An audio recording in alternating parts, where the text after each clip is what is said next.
4장 솔리드 스테이트 프로퍼티에 대해서 말씀을 드리도록 하겠습니다. 고분자 재료는 대부분의 경우 고체 상태에서 우리가 사용하기 때문에 고분자의 고체 상태가 어떻게 이루어져 있는지, 또 어떤 요인들이 고분자의 고체 상태에 영향을 미치는지를 우리가 잘 알아야 고체 고분자의 물리적인 성질을 이해할 수가 있습니다. 우리가 처음에 말씀드렸던 고분자의 분류로 다시 돌아가 보겠습니다. 먼저 고분자는 크게 열 가소성 수지, 열 경화성 수지, 그리고 탄성체. 물론 이 탄성체는 이 열 경화성 수지의 일부로 간주되기도 한다고 말씀드렸습니다.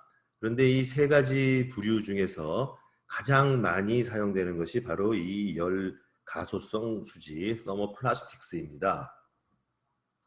그런데 이 서머플라스틱스는 또 나누자면 크게 무정형 아모르포스 수지와 세미크리스탈린, 이거는 반결정성이라고 합니다. 이쪽은 무정형. 자, 무정형 고분자와 반결정성 고분자로 나눌 수가 있습니다. 열 가소성 고분자를. 근데 여기서 이제 아모폴스와 크리스탈린으로 나누지 않고 왜 세미 크리스탈린이라고 꼭 표현을 하느냐? 그 이유는 고분자는 결정성을 가질 수가 있지만, 결정성을 가지더라도 100% 완벽한 결정성 고분자는 없기 때문에 대부분의 경우에 세미 크리스탈린, 반결정성 고분자라고 부릅니다. 그리고 경우에 따라서는 결정성이 아주 높은 고분자인 경우에는 그냥 결정성 고분자라고 부르기도 하지만, 그건 역시 100% 결정성은 아닌 반결정성 고분자이다. 그리고 그 내부에는 무정형 부분이 일부 아직도 있다라고 생각하시면 됩니다. 따라서 결론적으로 세미 크리스탈린이라고 부르던, 크리스탈린이라고 부르던 결정성 고분자는 완벽한 결정성 100%인 고분자는 없다라고 생각하시면 되겠습니다. 자, 앞서 말씀드린 무정형 고분자에 대해서 한번 살펴보겠습니다. 이 무정형 고분자에 있어서 가장 중요한 개념은 유리전이 현상이라는 것, 그리고 유리전이 온도라는 것입니다. 결론부터 말씀드리면 이 글라스 트랜지션 템퍼레처, 유리전이 온도 이하에서는 고분자 물질, 그 중에서 특히 무정형 고분자는 어떤 구조체를 이룬다, 구조적이다. 이 말은 어떤 형태를 가지고 있다, 스스로 서 있을 수 있다, 형태가 있다, 이런 말씀입니다. 그런데 이 유리전이 온도, 글라스 트랜지션 템퍼레처 이상으로 가열이 되게 되면 러버리해진다. 이 러버리라는 표현은 우리가 고무상이 된다라고 생각하기보다는 유연성을 가지고 부드럽고 한 그런 상태가 된다라고 생각하시면 되겠습니다. 여기 유리 상태를 봅시다. 글라시, 유리전이 온도 이하에서는 우리가 글라시 스테이트다. 글라시 스테이트다. 그리고 유리전이 온도 이상에서는 러버리 스테이트다. 따라서 유리전이 온도를 거치면서 무정형 고분자는 유리전이 온도를 거치면서 글라시 스테이트에서 러버리 스테이트로 움직인다 하는 거죠. 그래서 글라시 스테이트라는 글라스라는 것은 사실 재료공학적인 측면에서는 무정형 고체를 의미하는 데 많이 사용합니다. 우리가 주변에 사용하고 있는 투명한 유리창만이 글라스가 아니고요. 글라스 상태다 하는 것은 무정형 고체를 의미할 때 많이 사용되는 용어입니다. 따라서 글라시 스테이트에서 러버리 스테이트로 변한다 하는 것이 이 유리전이 현상입니다. 그리고 이 유리전이 온도 아래에서의 고체 상태에서의 무정형 고분자의 물리적인 어떤 기능이나 물리적인 성능은 무엇에 가장 의존하느냐? 사슬 얽힘, 물리적인 고분자 사슬들의 사슬 얽힘에 의해서 결정이 된다 하는 것입니다. 이 동영상은요, 스파게티 모델을 통해서 고분자의 유리전이 현상의 개념을 한번 짚어보는 그런 영상이 되겠습니다. 한번 보면서 설명을 드리죠.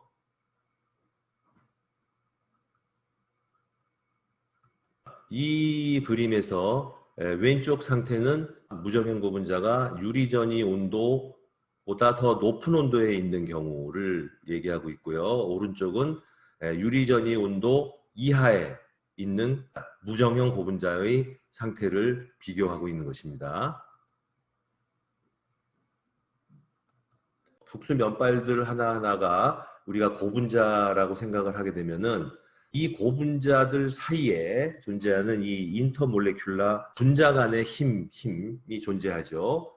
그래서 예를 들어서 이와 같은 반데어발스 포스와 같은 이런 분자 간의 힘이 존재해서 스파게티 전체 덩어리는 하나의 몸체를 이루게 되죠. 그런데 하나의 면발, 하나의 고분자 내부에는 공유결합이 존재해서 이 국수 가닥이 끊어지지 않도록 한다라는 그런 얘기를 하고 있습니다. 따라서 분자쇠, 고분자 사슬 내부에는 공유결합으로 인한 강한 결합으로 인해서 고분자 분자쇠는 끊어지지 않는다. 하지만 그 분자쇠들 사이에는 반데어발스 포스 같은 2차 결합력이 존재해서 이와 같이 국수 덩어리 전체가 한 몸이 될 수 있도록 힘을 유지해 준다. 이런 뜻으로 생각하시면 되겠습니다.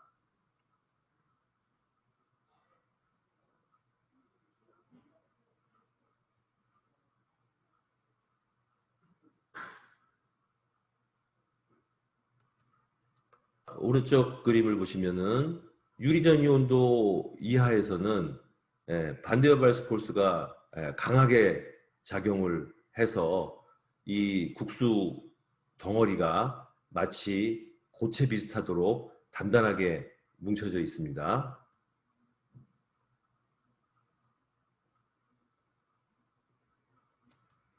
유리전이 온도는 어떤 요인에 의해서 영향을 받을까요?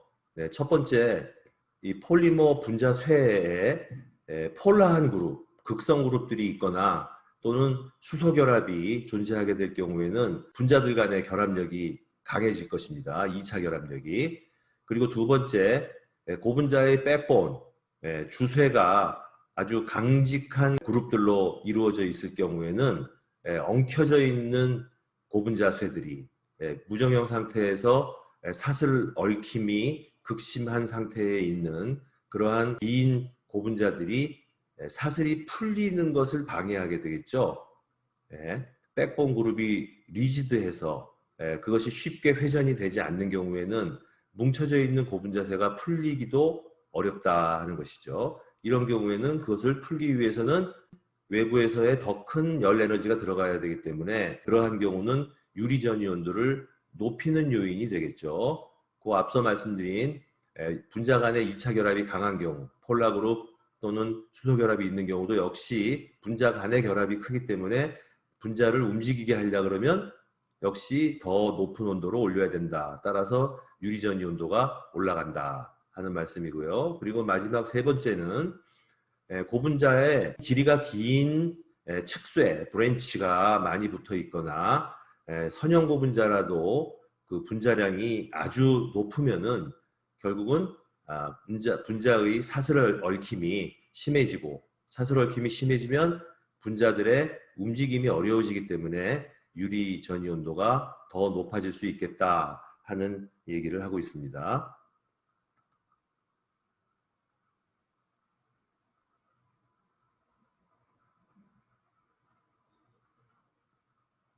다시 원문으로 돌아가서 온도를 올림에 따라서 이와 같이 글라시 스테이트에서 러버리 스테이트로 변한다. 이때 일어나는 현상이 어떤 현상이냐?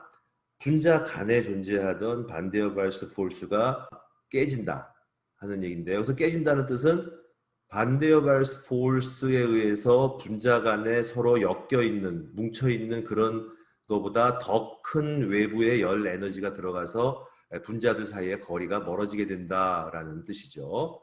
자, 그 다음에 large scale, 상당히 큰 규모의 분자들의 움직임이 시작된다 하는 것이죠. 여기서 large scale이라고 하는 것은 약 40개 내지 50개 정도의 탄소 원자 단위의 그 세그먼탈 모션이 이루어진다라는 뜻입니다. 그리고 이 유리전이 현상이라는 것은 무정형 고분자에 대해서 특히 중요하다. 그렇지만 요 밑에 있는 글을 보시면요, 사실은 결정성 고분자에 있어서도 유리전이 현상은 관찰이 됩니다. 왜냐? 결정성 고분자가 100% 결정성은 없다고 말씀드렸죠. 네.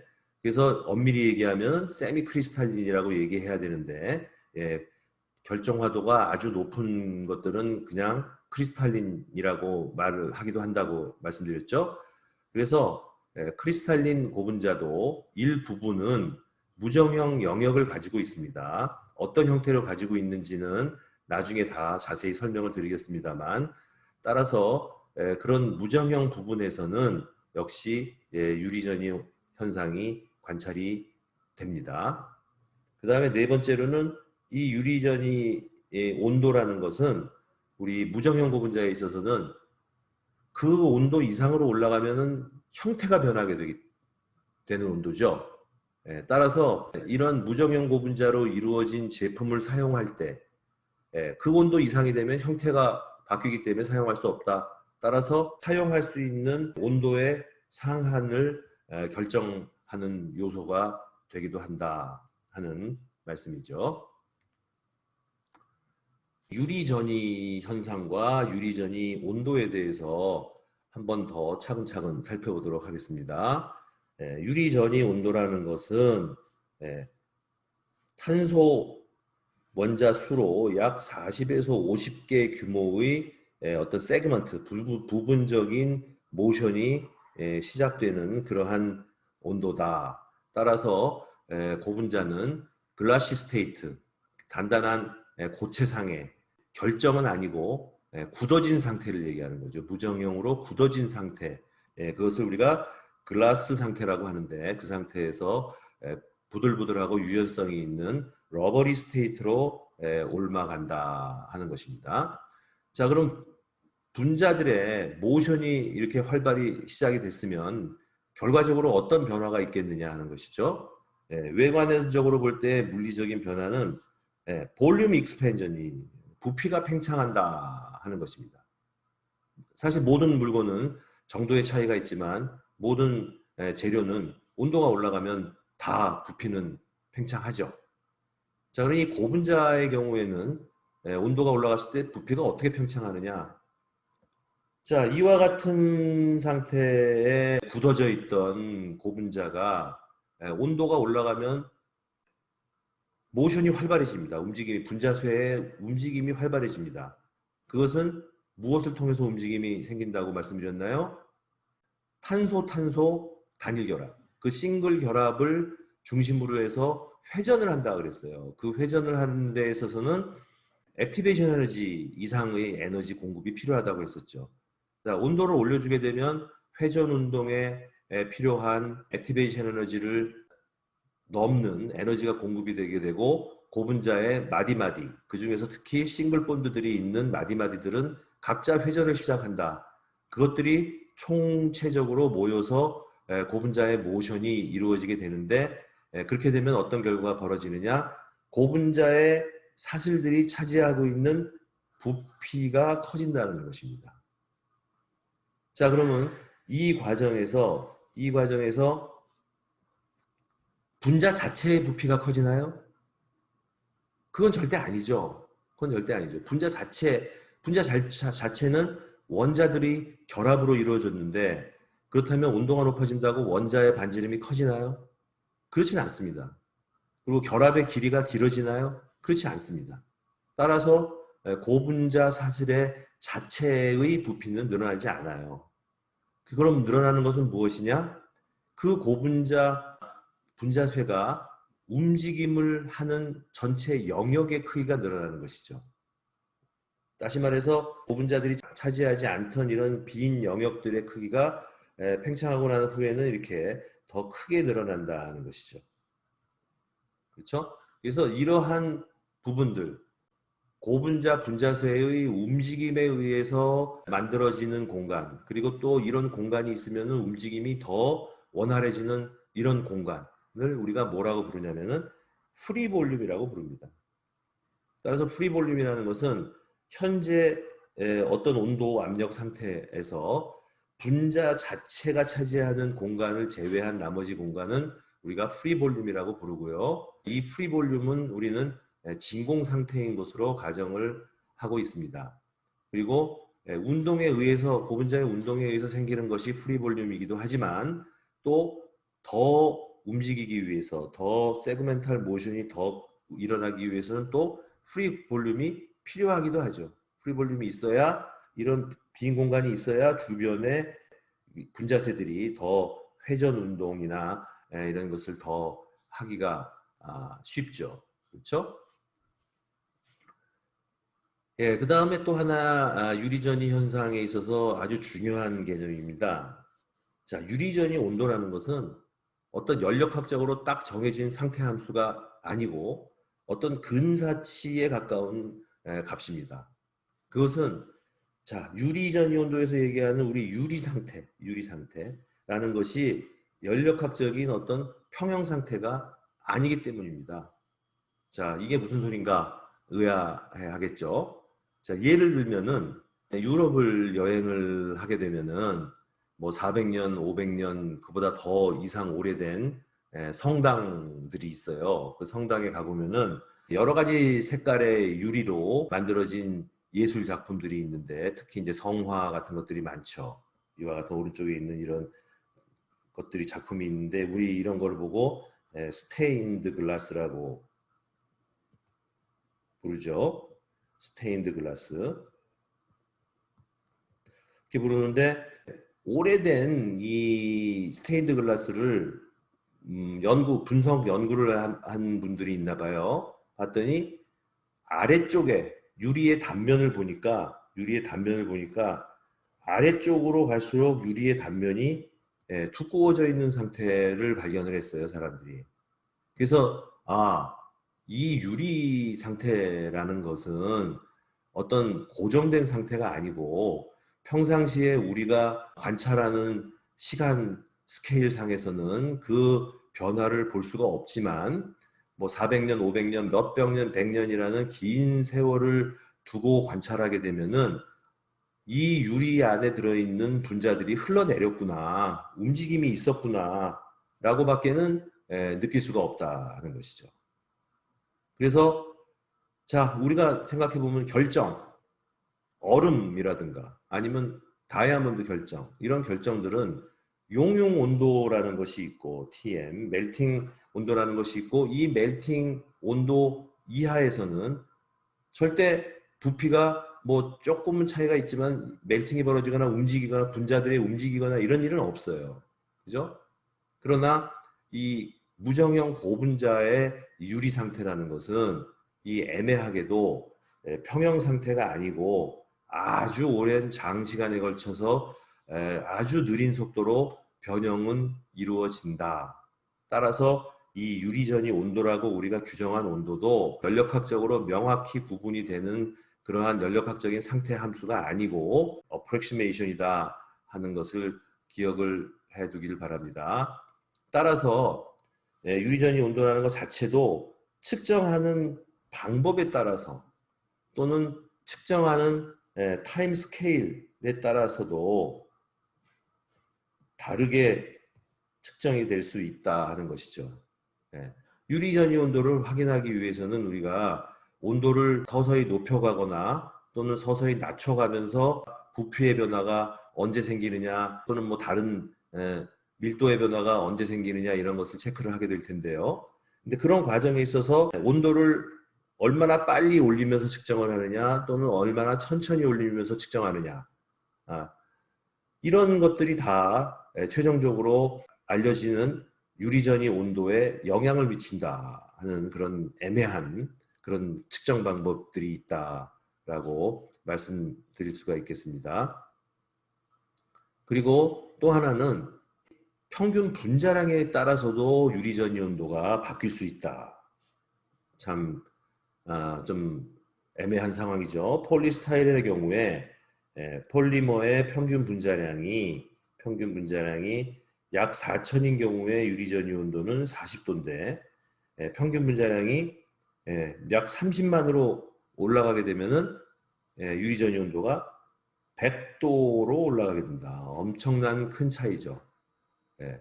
이런 경우는 우리가 유추하건대 분자량이 커짐으로 인해서 분자의 사슬 얽힘, 체인 인탱글먼트가 극심해지면 분자들의 세그멘탈 모션이 어려워지고 따라서 그것이 유리전이 온도를 이렇게 높이는 요인이 될 것이다 라고 우리가 생각한다는 것입니다. 그 다음에 또 다른 하나는 이것도 중요한 개념인데요. 이거는 모든 고분자가 다 무정형 영역을 가지고 있기 때문에 꼭 그 무정형 고분자에 있어서만 중요한 것이 아니고 반결정성 고분자에서도 중요합니다. 자, 이건 thermal history라는 것입니다. 이것은 우리말로 표현하면은 보통 열이력이라고 많이 표현합니다. 열이력, 열적인 이력. 현재 사용하고 있는 무정형 고분자는 그 제품을 만들기 위해서는 높은 온도에 한번 올라갔다 왔을 겁니다. 높은 온도로 올려서 그 고분자가 유동성을 가질 때 우리가 원하는 제품의 모양으로 성형 가공을 했을 것입니다. 자, 그럼 높은 온도에 올라가서 성형 가공이 이루어지고 나서 지금 사용하고 있는 상온으로 냉각이 됐을 겁니다. 근데 만약에 그 냉각이 되는 과정에서 천천히 냉각이 됐을 수도 있고 급냉, 우리가 보통 이제 퀸칭이라고 많이 하죠. 퀸칭, 급냉이 될 수도 있고 또는 슬로우 쿨링, 선냉이 되어 있을 수도 있습니다. 그런데 그 냉각되는 과정에서 급냉이 되었느냐, 선냉이 되었느냐, 거기에 따라서도 이 무정형 고분자의 내부 구조 상태가 달라지게 됩니다. 다시 말해서 사슬 얽힘 상태가 달라지게 됩니다. 이 분자들 내부에 어떤 규칙적인 구조가 없기 때문에 규칙적으로 크리스탈의 모양으로 적층하지는 못하고 이렇게 랜덤 코일 모양으로 엉켜 있다.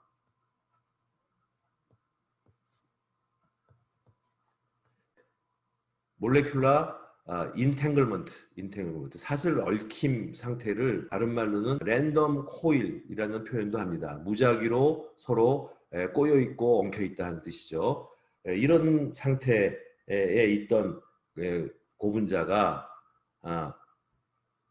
이런 상태로 변할 수도 있는데 이것은 열을 가해서 변할 수 있다라고 했고 또는 이 위에서 완전히 용융 상태를 만들었다가 완전히 멜팅 상태를 만들었다가 쿨링하는 경우에 이쪽은 빨리 이쪽은 천천히 이쪽은 예를 들어서 급냉 이쪽은 선냉. 자, 이 용융 상태, 이 멜트 상태에서는 폴리머가 차지하고 있는 부피가 훨씬 더 컸을 겁니다. 막 심하게 움직이고 있었겠죠. 그런데 그 상태에서 천천히 쿨링을 하게 되면은 비록 결정은 이룰 수는 없었겠지만 그래도 좀 촘촘하게 댄스하게 고체화가 됐을 겁니다. 그러나 막 활발히 움직이고 있는 상태 내에서 퀸칭, 급냉이 이루어졌다 그러면 그 상태 그대로 굳어지지 이렇게 차곡차곡 리어레인지먼트를 할 시간이 없었을 것입니다.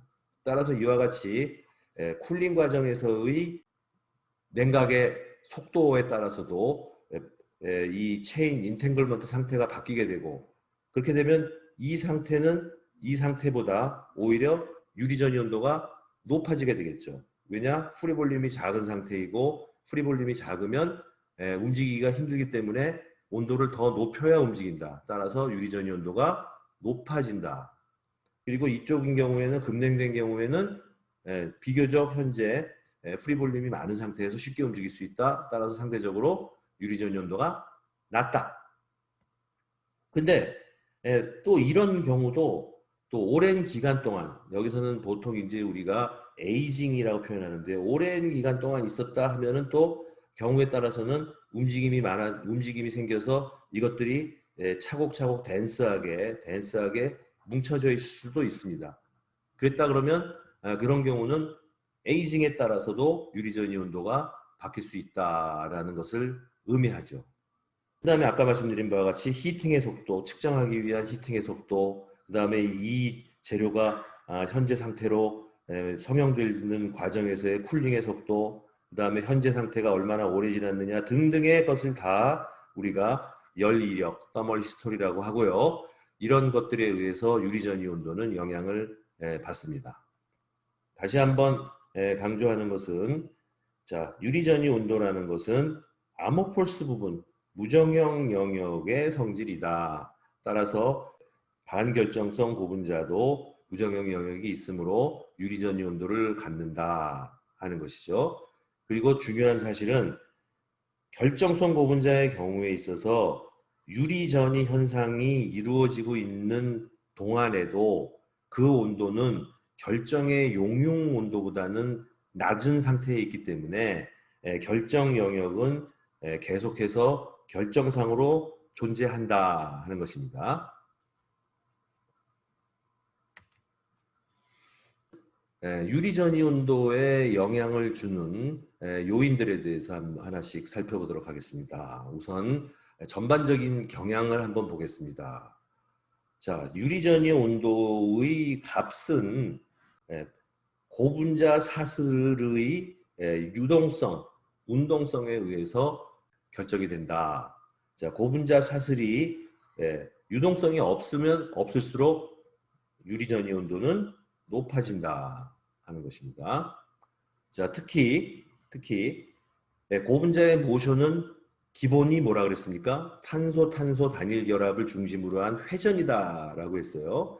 그래서 그와 같은 단일 결합을 중심으로 한 고분자 사슬의 회전을 제약하는 어떠한 요소도 다 유리전이 온도를 상승시킨다. 고분자 쇠의 회전이 힘들어지는 상황이라 그러면 그 회전을 가능하기 위해서 더 높은 온도가 필요하다라고 이해하면 되겠습니다. 그래서 잘 쉽게 움직일 수 있는 고분자 체인은 더 낮은 온도에서 유리상에서 러버상으로 바뀐다 하는 것이죠. 만약에 폴리머의 사슬이 쉽게 움직일 수 없으면 그 액티베이션 에너지를 극복하기 위해서는 더 높은 온도가 필요하다 하는 것이죠. 네, 그러면은 그 요인들을 한 개씩 자세히 살펴보도록 하겠습니다. 자, 우선 첫 번째로 나오는 것이 체인 스티프니스. 체인이 고분자의 사슬이 얼마나 강직하냐, 뻣뻣하냐, 이것을 의미하는 것이 이제 스티프니스입니다. 그래서 이런 고분자의 사슬을 빳빳하게 만드는 그런 그룹들이 있는데, 그런 그룹들이 있으면은 고분자 사슬의 플렉서빌리티, 유연성이 줄어들게 되고, 그렇게 되면 회전을 잘 못하니까 유리 전이 온도를 높이게 되는 요인이 되겠습니다. 그래서 비교 대상이, 자, 폴리에틸렌 아디페이트, 그다음에 하나는 폴리에틸렌 테레프탈레이트. 아디페이트는 이와 같이 이쪽에 카복실릭 애시드, 다이 애시드 사이에 CH2가 4개가 있는 선형 그룹입니다. 선형, 리니어하죠. 리니어하고 그다음에 플렉서블한 그룹이라고 우리가 볼 수 있죠. 반면에 이 폴리에틸렌 테레프탈레이트는 여기는 뭐가 있습니까? 페닐 그룹이 있어요. 이건 상당히 벌키하죠. 따라서 이 체인, 이 세그먼트의 스티프니스와 이 세그먼트의 스티프니스가 서로 크게 차이가 나죠. 이쪽이 더 강직하다라고 볼 수가 있겠죠. 따라서 유리 전이 온도가 이렇게 많이 차이가 납니다. PET의 경우에는 69도인데 폴리에틸렌 아디페이트의 경우에는 마이너스 70도, 거의 뭐 140도 정도가 차이가 나죠. 엄청나게 큰 차이죠. 네, 그 다음에는 우리가 분자 간의 힘, 분자 간에 미치는 2차적인 본딩, 힘을 얘기합니다. 자, 당연히 인터몰레큘러 포스가 강하면 강할수록 당연히 개개의 폴리머 사슬은 움직이기가 어려워지기 때문에 유리전이 온도가 높아지게 되겠죠. 자, 여기 예를 드는 것이 폴리비닐 클로라이드와 폴리프로필렌인데, 폴리비닐 클로라이드 같은 경우에는 자, 뭐가 있습니까? CL이 있고 CH가 있습니다. 여기 CL은 전기 음성도가 높아요. 그래서 여기가 보통 델타 마이너스, 따라서 이쪽의 탄소는 델타 플러스. 자, 이와 같이 일정한 간격을 두고 서로 크기가 같으며 방향이 반대인 전하가 쌍을 이루고 있는 경우를 우리가 뭐라고 부릅니까? 다이폴, 쌍극자라고 부르죠. 그죠? 쌍극자. 쌍극자 중에서도 이러한 CCl 결합 같은 경우에는 영구 쌍극자죠. 그죠? 그래서 이와 같은 쌍극자가 있기 때문에 다른 옆에 있는 분자들과 델타 플러스 델타 마이너스 쌍극자 결합이 이루어집니다. 그래서 상당히 2차 결합력이 강하죠. 반면에 프로필렌은, 폴리프로필렌은 메틸 그룹이 있어서 다 넌폴라하죠. 다 넌폴라하죠. 뭐 특별한 분자 간의 힘이 반대여발식 폴스 말고는 분자 간의 힘이 2차 결합력이 별게 없어요. 따라서 유리전이 온도가 마이너스 20도, 이 경우는 플러스 80도, 81도, 약 100도의 차이가 난다. 자, 근데 여기서 주의할 점은 이 프로필렌의 경우에 Tg가 마이너스 20도라는 것은 우리가 일반적으로 사용하는 아이소택틱 폴리프로필렌의 경우가 아니고 에이택틱 폴리프로필렌의 경우다는 것이죠. 아이소택틱 폴리프로필렌의 경우에 Tg가 사실 조금 더 높아지긴 합니다. 근데 아이소택틱 폴리프로필렌은 결정화도가 높습니다. 높아서 이 일반적으로 에이택틱 폴리프로필렌이 유리전이 온도가 마이너스 20도면은 이건 상온에서 완전히 상온에서도 부들부들하죠. 그죠? 상온에서도 쉽게 변형이 일어나고 부들부들해야 되는데 실제로 우리가 사용하는 아이소택틱 폴리프로필렌은 결정화도가 높아서 상온에서 고체 상태로 아주 단단한 재료로서 사용을 하고 있습니다. 여기서 왜 이 프로필렌과 PVC를 비교하는 데 있어서 왜 이 에이택틱자가 들어가느냐 하는 것인데요. 그것은 아까 말씀드린 바와 같이 일반적으로 사용하는 우리 아이소택틱 프로필렌을 가지고 비교를 하게 되면은 결정성이라는 또 새로운 요소가 개입이 돼서 비교가 복잡해지기 때문에 둘 다 택티시티가 없는 에이택틱인 폴리머들끼리 서로 비교를 해야 단순히 이와 같은 CH3 그리고 CCl 결합, 요 치환된 것들의 영향만으로 비교가 가능하기 때문에 에이택틱끼리만 비교한 것입니다. 그리고 세 번째로는 펜던트 그룹. 펜던트 그룹이라는 것은 바이닐 폴리머에 있어서 치환된 이런 부분들을 우리가 펜던트 그룹이라고 얘기한다 그랬죠. 목걸이에 붙인 어떤 메달 같은 그런 펜던트 그룹이 어떤 게 붙었느냐에 따른 영향의 차이가 있습니다. 그런데 이 경우에는 이 펜던트 그룹이 유리전이 온도에 어떠한 영향을 미치는가 하는 것은 조금 복잡해서 두 가지 경우로 구분을 해서 생각하고 있습니다. 처음에는 벌키한 펜던트 그룹이 붙은 경우, 벌키하다는 것은 뭐 부피가 좀 크고 움직이기가 힘든 그런 경우를 얘기하죠. 예를 들어서 벤젠린과 같이. 자, 그러면 이 경우에도 역시 에이택틱 폴리스타이렌과 에이텍틱 폴리프로필렌을 비교합니다. 비교하고 있는데 이때의 경우에 폴리스타이렌의 경우에는 이 페닐 그룹이 벌키한 페닐 그룹이 들어있죠. 이 벌키한 페닐 그룹이 있는 경우라면은 자 여기에 싱글 본드가 CC 싱글 본드가 있는데 이것을 중심으로 해서 이렇게 회전이 이루어지려고 할 때 이 거추장스러운 페닐 그룹 때문에 이 회전이 쉽게 이루어지지가 않아요. 그렇죠? 여기서 표현은 마치 낚싯바늘처럼 주변에 있는 분자들과 걸그적거리는 그러한 영향을 미치기 때문에 이런 회전적인 자유도를 방해한다. 그래서 회전이 쉽지가 않다. 이 싱글 본드 중심으로 한 회전이 쉽지가 않다.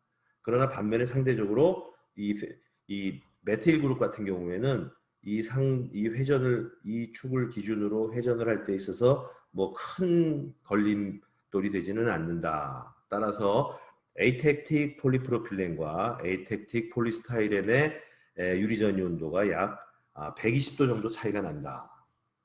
엄청 큰 차이죠.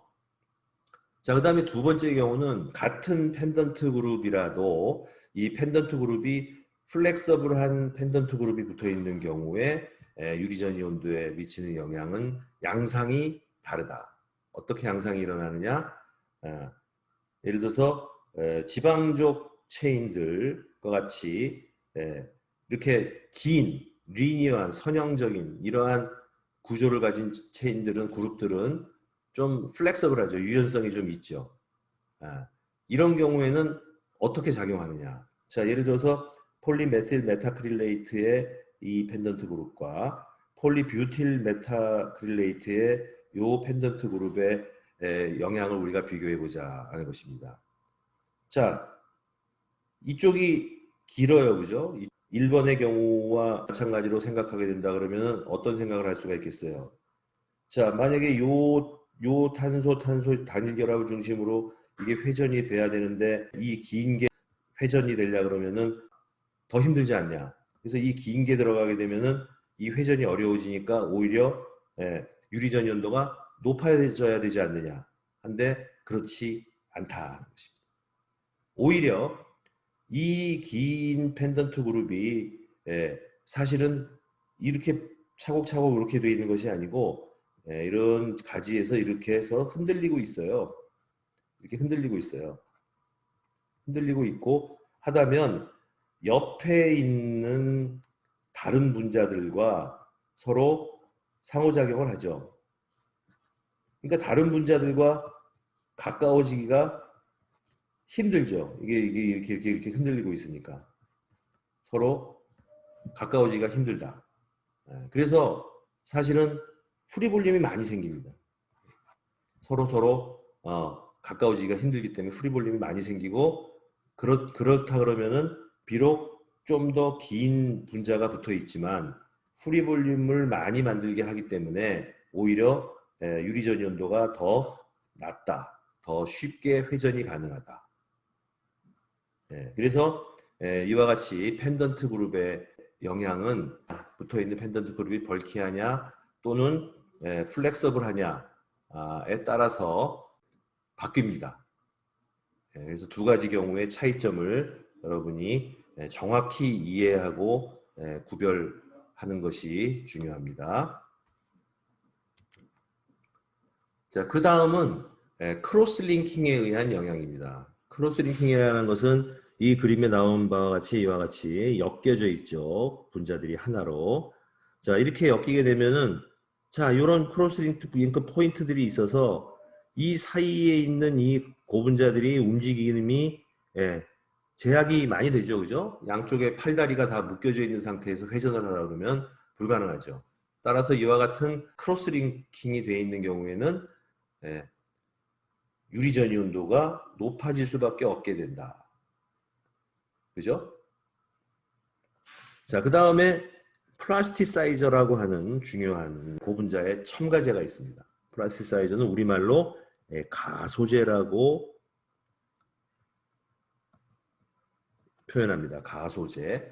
가소제라는 말의 뜻은 자, 소성을 부여하는 그러한 첨가제다 하는 뜻이죠. 자, 여기 보시면 이 파란색으로 표시된 고분자 사슬들이 있어요. 고분자 사슬들이 있는데 여기서 빨간 걸로 이렇게 표시된 것들을 우리가 가소제 플라스티사이저라고 합니다. 이것들은 분자들의 가운데 사이사이에 뚫고 들어가요. 물론 가소제들은 고분자가 아니고 저분자 물질입니다.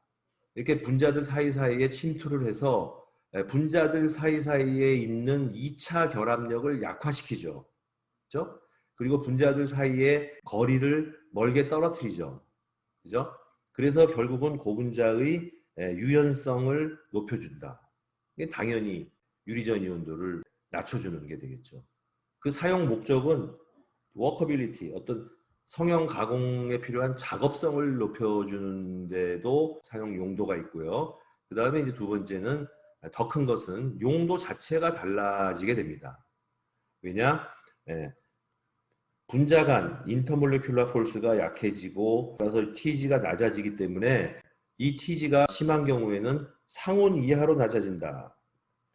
자, 우리 PVC의 예를 들어보면은 PVC가 플라스틱 사이저가 첨가되지 않은 경우에는 이렇게 단단한 파이프를 만들 수 있는 정도의 이 단단한 소재입니다. 이렇게 생긴 파이프를 여러분들 보신 적이 있겠죠. 이런 상태는 반결정성 고분자 상태예요. 세미크리스탈린 폴리머 상태인데 여기에 가소제를 많이 집어넣으면은 유리전 이온도가 상온 이하까지 떨어져 가지고 이와 같은 장판, 우리 여러분들 바닥 소재, 부들부들한 장판이 만들어지기도 하고요.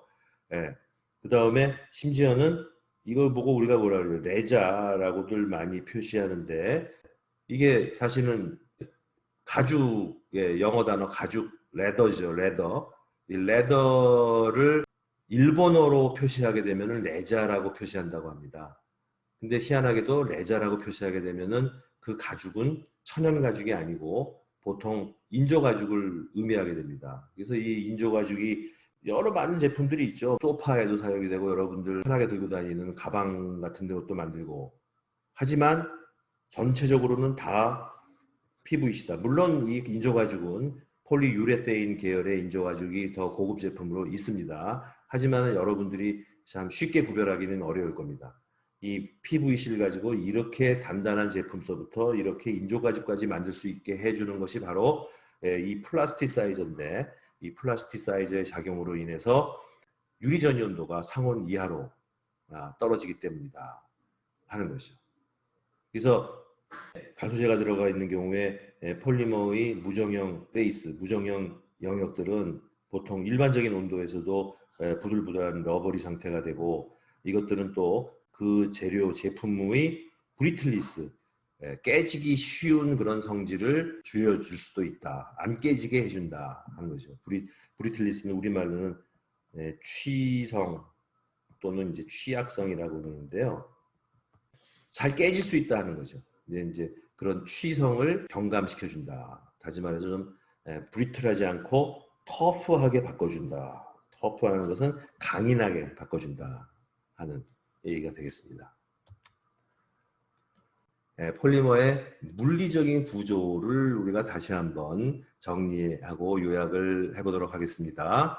자, 물리적인 측면에서 살펴본다면 폴리머는 아모포스 폴리머와 세미크리스탈린 폴리머로 나눌 수 있다.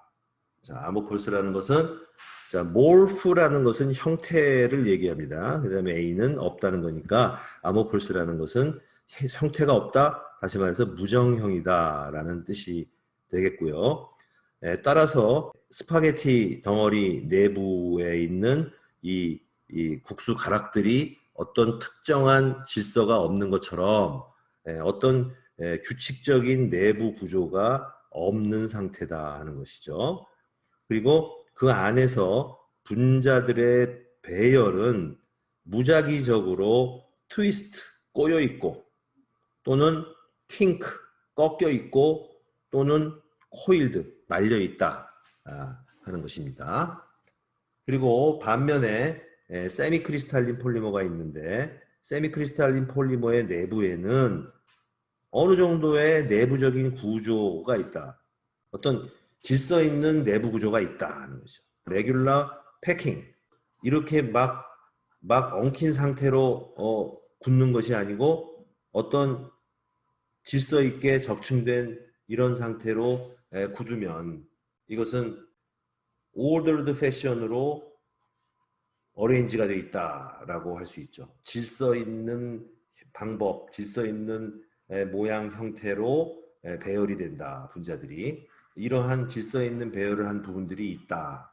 사실 이런 부분들이 바로 결정 부분이다. 크리스탈 페이즈다라고 우리가 볼 수 있는 거죠.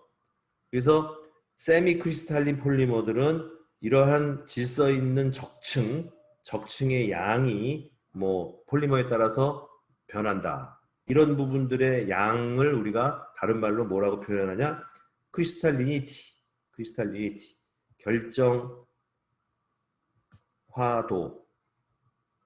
또는 뭐 결정성이라고도 우리가 표현하는데요. 결정화도라고 명백히 표시할 때에는 디그리 오브 크리스탈리티라고 합니다. 그러면 이 경우에는 결정화도가 50%냐 60%냐 70%냐 이와 같이 정량적으로 표시를 하게 되고요.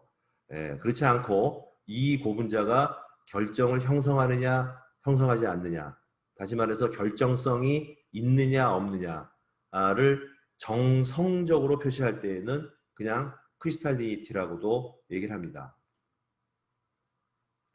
그리고 반결정성 고분자 중에서 이 규칙적인 패킹이 많이 이루어진 그런 부분이 아주 높다.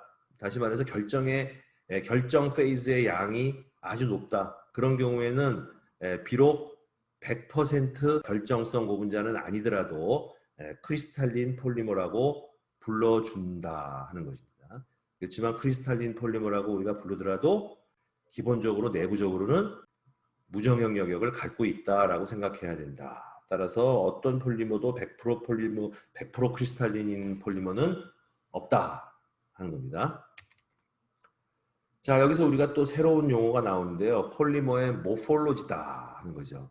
모폴로지. 아까 말씀드린 바와 같이 morph라는 것은 shape, form을 얘기합니다. 어떤 모양, 형태를 얘기하고 로지는 학문을 얘기하는 거죠. 따라서 이 모폴로지라는 것은 일반적으로 고분자에 있어서만이 아니고 뭐 금속이라든가 세라믹이라든가 고분자라든가 여러 가지 소재들의 내부 구조를 분석 연구하는 분야이고 우리말로 하면은 형태학이라고 번역할 수가 있겠습니다.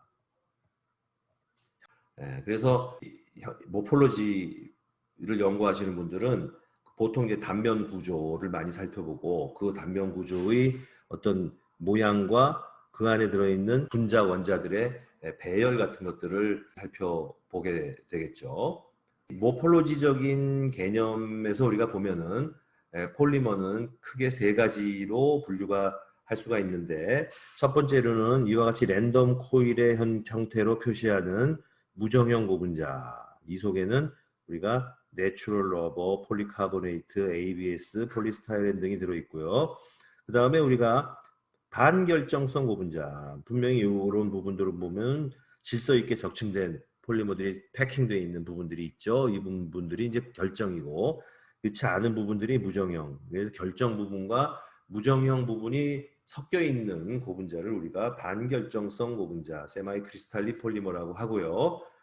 여기에 속하는 폴리머의 부류는 폴리아마이드, 뭐 일명 나이론이라고도 부른다고 했죠. 그 다음에 우리가 보통 페트라고 부르는 폴리에틸렌, 테레프탈레이트 등의 고분자들이 세마이 크리스탈린 폴리머입니다. 자, 그리고 뭐 흔히 이렇게 부르진 않지만 자, 이거 100%는 아닙니다. 일부 사실은 결정성이 아닌 무정형 부분을 가지고 있습니다. 이거 좀 과장해서 그린 것 같은데요. 예를 들어서 리니어 폴리에틸렌, 이 경우는 격가지가 없는 선형 폴리에틸렌이고 이 경우에는 HDP를 이룬다 하는 이런 경우. 그 다음에 이제 폴리프로필렌 같은 경우에는 아이소택틱 PP의 경우에는 규칙적인 분자 구조로 인해서 결정화도가 아주 높아진다. 그래서 이런 경우에는 우리가 크리스탈린 폴리머라고도 뭐 부르기도 합니다. 그렇지만 절대 100% 크리스탈린은 아니다 하는 것을 기억해 주기 바라겠습니다. 자, 그래서 폴리머 모폴로지라는 것을 통해서 우리가 뭐를 알 수가 있느냐. 자, 이건 또 다시 한번 복습으로 한번 살펴봅니다. 폴리머의 분자들의 배열에는 두 가지 부류가 있는데 아모포스가 있고 세미 크리스탈린이 있다. 자, 아모포스 도메인은 다이나믹 비스코스 리퀴드다. 그죠? 자, 그래서 다이나믹이라는 말은 아모포스 도메인은 움직일 수 있다. 현재 유리전이 온도 이하에 있어서 마치 고체 상태인 걸로 보이지만 장기적으로는 미세한 움직임이 있을 수가 있다. 다이나믹하다. 그렇지만 비스코스하다. 점도가 높다. 점도가 높은 액체다. 근데 그 점도는 유리전이 온도를 거치면서 유리전이 온도 이상에서는 점도가 많이 떨어지고 진짜 리퀴드처럼 작용하고 유리전이 온도 아래에서는 점도가 너무너무 높아서 마치 고체처럼 작용한다. 그러한 개념을 이해해 주시기 바라겠습니다. 그 다음에 이제 세미 크리스탈린 영역에서는 자, 크리스탈린 영역, 결정 부분들이 이런 결정 부분들이 주변에 있는 이 무정형 영역들의 움직임을 오히려 방해한다 하는 겁니다. 자, 그래서 무정형 영역, 랜덤 인탱글먼트, 무작위적으로 사슬이 얽혀 있는 구조다. 그 다음에 세미 크리스탈린은 레귤러 패킹, 규칙적인 적층이 되어 있다. 이와 같은 부분이 있다. 그런 것이죠. 자, 그래서 열 가소성 수지는 일반적으로 두 부류의 분자 배열을 이룬다. 하나는 아모폴스이고 하나는 세마이 크리스탈린 페이즈다 하는 것입니다. 그 아모폴스 도메인은 무정형 영역은 자, 무질서한 고분자 사슬들을 포함하고 있다. 그리고 이러한 사슬들은 유리 전이 온도까지 도달하게 열이 가해지면 자, 코디네이티드 패션으로 움직인다. 이것도 좀 생각해 봐야 되는 표현인데요. 자, 자벌레의 움직임. 자벌레라는 거 알죠? 나무 위에서 이렇게 기어가는, 이렇게 올라갔다 내려갔다 하면서 기어가는 자벌레라는 거 있죠? 이렇게 기어가는 자벌레. 또는 뭐 브레이크 댄스를 추고 있는 댄서들을 보면은 자, 그 마디마디가 각각 제각기 움직이고 있는 것으로 보이지만 전체적인 모션은 어떤 큰 틀의 모션은 있죠. 그죠? 서로 마디마디의 세부적인 모션이 조화를 이루어가면서 어떤 전체적인 움직임을 보여준다 하는 것이 이제 여기서 이 코디네이티드 패션이라는 것이 갖는 뉘앙스입니다. 그래서 유리 전이 온도가 도달되면은 그 각각의 CC 싱글 본드의 모션들이 조화적으로 일어나서 전체적인 폴리머의 모션이 시작된다는 그런 뜻입니다.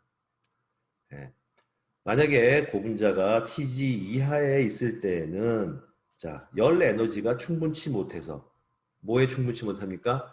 체인 모션을 위해서는 CC 싱글 본드의 회전이 필요하고 거기에는 어떠한 일정한 값의 액티베이션 에너지가 필요한데 그것을 극복하기에 충분치 않은 열 에너지만이 공급된다면 어떻게 됩니까? 유리전이 온도 아래에 있다라고 본다 하는 거죠. 그리고 이러한 유리상 상태는 우리가 뭘로 생각할 수 있냐? 자, 스트럭처럴 리퀴드. 그러나 다이나믹 솔리드. 이 표현도 아주 좀 생각해 봐야 되는 표현이죠. 자, 리퀴드. 리퀴드는 액체입니다. 그죠? 액체가 어떤 구조를 가질 수 있나요? 그럴 수 없죠. 그럴 수 없죠. 리퀴드처럼 움직일 수 있으나 어떤 형태를 갖고 있다 하는 것이 글라시 스테이트, 유리상이다 하는 뜻이에요. 그리고 또는 다이나믹 솔리드. 자, 솔리드는 고체예요. 그죠? 고체인데 움직일 수 있는 다이나믹한가요? 그럴 수 없죠. 그런데 여기서 표현은 고체인데 움직일 수 있다. 자, 이 말을 다시 한번 풀어보면은, 자, 형태를 갖춘 액체다. 움직일 수 있는 고체다. 아주 뭐 반어법을 써서 강조를 하고 있어요. 무슨 의미냐? 사실은 결정성 고체도 아니면서 완벽한 액체도 아니다. 그 말을 표현하고 있는 것입니다. 그래서 이 아모포스 상태, 특히 이제 글라스 스테이트, TG 이하에서 고분자의 상태는 오랜 기간을 거쳐서 움직임이 생길 수 있는, 겉으로는 딱딱한 고체로 보이지만 실제로 내부적인 움직임은 미세하게 일어날 수 있는 그러한 이 애매한 상태, 다시 말해서 연력학적으로 평형이 아닌 그러한 상태다 하는 것을 여러분들한테 꼭 전해주고 싶습니다. 그 다음에 결정 영역에 있어서는 어떤 변화가 일어나느냐? 이 2차 결합상의 결합에 갑자기 2차 결합이 없어집니다. 분자 간에 2차 결합이 갑자기 없어질 때 보통 용융 현상이 일어나면서 흡열 반응을 하게 되죠. 흡열 반응을 하게 되면 엔탈피가 플러스가 되고, 그죠? 멜팅이 일어나면서, 그죠? 그 다음에 increase in disorder. 자, 멜팅이 일어나고 나면 움직임이 활발해지고 무질소도가 높아진다. 따라서 엔트로피가 높아진다. 델타 SM도 0이 된다. 이제 이런 얘기가 되겠죠. 그렇죠? 자, 그래서 여러분들이 교과서 168페이지에 있는 무정형 영역과 결정 영역의 밀도가 어떻게 다르냐, 규칙적인 적층에 의해서 밀도가 어떻게 변하느냐 하는 것들이 수치적으로 잘 해석이 돼 있으니까 여러분들이 잘 살펴보시기 바랍니다.